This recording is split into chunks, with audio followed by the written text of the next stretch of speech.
हरे कृष्णा। मार्गशीर्ष माह की शुक्ल पक्ष की एकादशी को मोक्षदा एकादशी कहा जाता है। इस दिन भगवान श्री कृष्ण के मुख से पवित्र श्रीमद् भगवद गीता का जन्म हुआ था।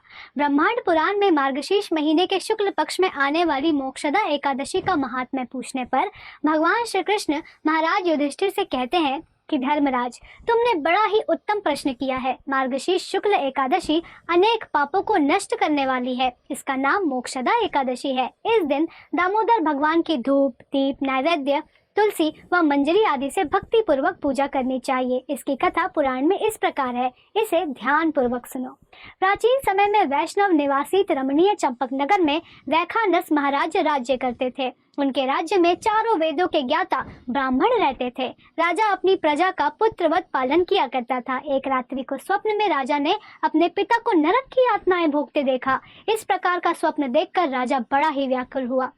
वो बेचैनी से सुबह होने की प्रतीक्षा करने लगा। सुबह होते ही उसने ब्राह्मणों को बुलाकर उनके समक्ष अपने स्वप्न की बात बताई। उसने कहा, हे ब्राह्मणों, रात्रि को स्वप्न में मैंने अपने पिता को नरक की यातनाएं भोगते देखा। उन्होंने मुझसे कहा है कि हे पुत्र, मैं घोर नरक भोग रहा हूँ, मेरी यहाँ से मुक्ति कराओ। जब से मैंने उनके ये वचन सुने तब से मुझे चैन नहीं है। मुझे अब राज्य, सुख, ऐश्वर्य, हाथी, घोड़े, धन, स्त्री, पुत्र आदि कुछ भी सुखदायक प्रतीत नहीं हो रहे हैं। अब मैं क्या करूं, कहाँ जाऊं? इस दुख के कारण मेरा शरीर तप रहा है। आप लोग मुझे किसी प्रकार का तप, दान, व्रत आदि बताएं जिससे मेरे पिता को मुक्ति प्राप्त हो। यदि मैंने अपने पिता को नरक की यातनाओं से मुक्त कराने के प्रयास नहीं किए तो मेरा जीवन निरर्थक है। जिसके पिता नरक की यातनाएं भोग रहे हो, उस व्यक्ति को इस धरती पर सुख भोगने का कोई अधिकार नहीं है। हे ब्राह्मण देवो, मुझे शीघ्र ही इसका कोई उपाय बताने की कृपा करें। राजा के आंतरिक दुख की पीड़ा को सुनकर ब्राह्मणों ने आपस में विचार विमर्श किया। फिर एक मत होकर बोले, राजन, वर्तमान, भूत और भविष्य के ज्ञाता पर्वत नाम के एक मुनि हैं। वे यहाँ से अधिक दूर नहीं हैं। आप अपनी ये व्यथा उनसे जाकर कहे, वे अवश्य ही इसका कोई सरल उपाय आपको बता देंगे। ब्राह्मणों की बात मान राजा पर्वत मुनि के आश्रम पर गए। आश्रम में अनेक शांतिचित योगी और मुनि तपस्या कर रहे थे। चारों वेदों के ज्ञाता पर्वत मुनि दूसरे ब्रह्मा के समान बैठे जान पड़ते थे। राजा ने उन्हें दंडवत प्रणाम किया तथा अपना परिचय दिया। पर्वत मुनि ने राजा से कुशल क्षेम पूछी।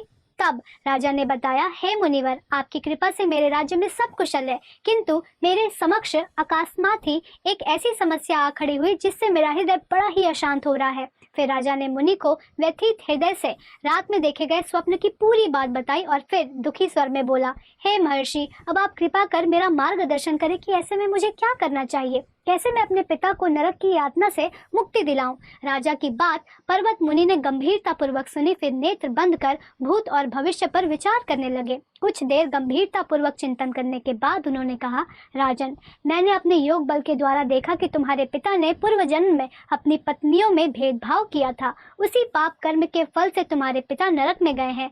वैखानस के पिता के उद्धार हेतु प्रार्थना करने पर पर्वत मुनि बोले, हे राजन, मार्गशीर्ष मास की शुक्ल पक्ष में जो एकादशी होती है उसे मोक्षदा एकादशी कहते हैं। ये मोक्ष प्रदान करने वाली है। आप इस मोक्षदा एकादशी का व्रत करें और उस व्रत के पुण्य को संकल्प करके अपने पिता को अर्पित कर दे। एकादशी के पुण्य प्रभाव से अवश्य ही आपके पिता की मुक्ति होगी। पर्वत मुनि के वचनों को सुनकर राजा अपने राज्य को लौट आए और परिवार सहित मोक्षदा एकादशी का व्रत किया। इस व्रत के पुण्य को राजा ने अपने पिता को अर्पित कर दिया। इस पुण्य के प्रभाव से राजा के पिता को सहज ही मुक्ति मिल गई। राजा के पिता ने दर्शन देते हुए उसे कहा, हे पुत्र, तेरा कल्याण हो। इतना कहकर राजा के पिता ने स्वर्ग को प्रस्थान किया। हे पांडु पुत्र, जो मनुष्य मार्गशीर्ष माह के शुक्ल पक्ष की एकादशी का उपवास करते हैं उनके सभी पाप नष्ट हो जाते हैं। इस उपवास से उत्तम और मोक्ष प्रदान करने वाला कोई भी दूसरा व्रत नहीं है। यह उपवास मोक्ष प्रदान करने वाली चिंतामणि के समान है, जिससे उपवास करने वाले की सभी मनोकामनाएं पूर्ण होती है।